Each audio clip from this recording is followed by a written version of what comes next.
Volcano mayon. Mayon volcano. Pupunta tayo sa tuktok ng vulkan mayon.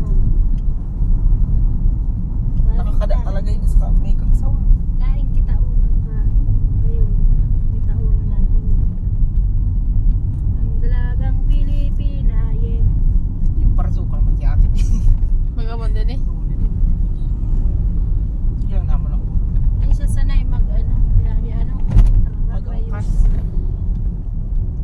Pero Basta sanay manina pag ano? Amon mapagal. Mag-inam lang siya buo namin. pag driver siya, sanay siya. Pero pag nagsasakay siya, nalilibog siya. Diyan, amo man. Magbuo namin ka.